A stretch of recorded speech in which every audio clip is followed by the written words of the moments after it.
Assalamualaikum warahmatullahi wabarakatuh. Saya Khiratun Nadifah, mahasiswa Magister Pendidikan Dasar. Dalam mata kuliah studi komparatif pendidikan dasar di berbagai negara, pada sesi 1 ini saya ingin menyampaikan beberapa hal, yaitu masalah pendidikan dan hasil penelitian dari artikel tersebut juga terjadi di daerah dan lingkungan sekolah saya, yaitu di UPTD SDN Negeri 1 Panggung, Kecamatan Pelaihari, Kabupaten Tanah Laut, Kalimantan Selatan. Pertama, persamaan dengan artikel tersebut yaitu bahwa pada proses pembelajaran yang dilakukan guru belum memiliki makna dan memiliki kebermanfaatan, sehingga guru masih terfokus dalam penyampaian materi yang harus tuntas sesuai dengan waktu tertentu. Hal ini menyebabkan belum adanya proses penanaman konsep secara benar sebelum guru memasuki materi pembelajaran yang seyogyanya harus dimiliki murid, sehingga murid mengetahui secara benar alasan mereka untuk belajar dan manfaat apa yang akan mereka peroleh dari materi pembelajaran tersebut. Kemudian yang kedua, sarana dan prasarana yang belum maksimal. Di sekolah saya, sarana dan prasarana termasuk peralatan pembelajaran, laboratorium, ruang UKS, serta jumlah toilet yang masih terbatas, belum sesuai dengan rasio jumlah murid. Keterbatasan sarana dan prasarana ini menyebabkan berbagai pembelajaran belum dapat dilakukan secara maksimal, terutama pembelajaran yang memerlukan eksperimen. Tidak adanya ruang UKS juga menyebabkan praktik-praktik pembelajaran seperti dokter kecil juga sulit dilakukan. Kemudian kualitas pendidik dan tenaga pendidikan juga menjadi kendala. Hal ini dapat dilihat dari beberapa guru yang masih menggunakan metode konvensional, yaitu menggunakan buku teks dalam melakukan pembelajaran. Kemudian, kemampuan guru dalam memantau dan membimbing siswa menggunakan lembar observasi juga belum banyak dilakukan. Mengenali dan menggunakan strategi serta metode pembelajaran yang sesuai dengan kebutuhan siswa juga belum dilakukan, sehingga siswa mengalami kesulitan dalam memahami materi pelajaran. Dan dari permasalahan yang saya sampaikan, maka kesamaan output yang saya dapatkan yaitu adanya prestasi belajar siswa yang rendah. Prestasi ini termasuk dalam prestasi akademik dan non-akademik. Perbedaan yang saya dapatkan dari artikel tersebut yaitu meski sekolah saya berada di daerah perkotaan, namun kategori sekolah saya belum dapat dikatakan sebagai sekolah unggulan. Terkait dengan mahalnya biaya pendidikan, sekolah kami tidak melakukan pungutan biaya apapun dan tidak membebankan biaya apapun kecuali atas kesepakatan komite dan orang tua. Kemudian jika dikatakan dalam artikel tersebut bahwa mayoritas guru kurang memiliki kapasitas dalam melakukan pembelajaran yang berkualitas, maka ini tidak sesuai. Karena kami yang berada di daerah perkotaan masih mengalami kendala yang sama. Berikutnya, bagaimana saran saya untuk mengatasi isu sosial politik dan sosial budaya pendidikan tersebut? Saran yang akan saya sampaikan tidak jauh berbeda dari apa yang sudah disampaikan di dalam artikel tersebut. Yang pertama, menurut saya, biarkan kurikulum berjalan dalam kurun waktu yang lama. Istilah ganti menteri akan ganti kurikulum harus dihilangkan.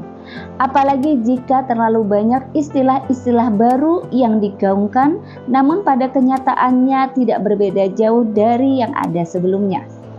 Maka dengan demikian, guru, murid, dan orang tua tidak akan mengalami kebingungan yang berlarut-larut. Pelatihan, pendidikan, dan pembimbingan kepada guru harus dilakukan secara langsung dari pusat, kemudian akan dievaluasi secara berkala untuk melihat apakah konsep yang dicanangkan oleh Kementerian Pendidikan telah sama dengan yang dilakukan di lapangan. Yang kedua, kebutuhan sarana dan prasarana sekolah harus tercukupi dan memadai, sehingga tidak ada lagi guru ataupun pihak-pihak lain yang dapat mengkambing hitamkan sarana dan prasarana sebagai indikator yang paling berpengaruh jika terjadi kegagalan dari output yang diharapkan. Penting bagi seorang guru atau tenaga pendidikan untuk dapat diberikan kesempatan untuk berlatih dan belajar sehingga kualitas dan kompetensi guru dan tenaga pendidikan dapat meningkat serta benar-benar dapat diaplikasikan sesuai dengan tugas dan fungsinya masing-masing. Dan ini harus dipantau dan dievaluasi secara berkala oleh tim dari pusat atau delegasinya yang benar-benar berkompeten. Sehingga pelatihan dan pendidikan tidak hanya sekedar menggugurkan alokasi anggaran yang telah ditetapkan. Menurut pendapat saya, bagaimana kaitan isi artikel dengan materi modul 1 dari BMP, Studi Komparatif Pendidikan Dasar di berbagai negara? Menurut saya, kedua artikel pengayaan 1 dan pengayaan 2 menyoroti bagaimana kualitas pendidikan di Indonesia yang dipengaruhi oleh berbagai faktor internal maupun eksternal. Pendidikan di Indonesia yang dipengaruhi oleh proses pembelajaran sangat erat kaitannya dengan sosok guru sebagai aktor utama yang bertanggung jawab memenuhi semua kebutuhan belajar siswa.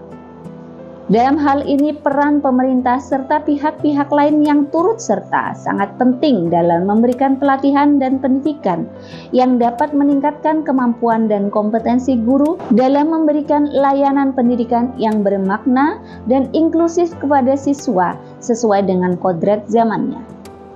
Lebih jauh, pendidikan yang merata dan berkualitas termasuk di dalamnya peningkatan infrastruktur dan perbaikan sarana dan prasarana menjadi faktor yang penting dalam peningkatan kualitas pendidikan. Ini tidak jauh dari apa yang terdapat dalam modul 1 BMP Studi Komparatif Pendidikan Dasar di berbagai negara yang menjelaskan mengenai isu sosial politik dan sosial budaya dalam pendidikan dasar, yang memaparkan bahwa sebuah negara bertanggung jawab dalam menciptakan sebuah kondisi di mana rakyatnya dapat mencapai keinginan-keinginan secara maksimal. Hal ini sesuai dengan tujuan negara yang tertuang dalam pembukaan Undang-Undang Dasar 1945 Alinea keempat.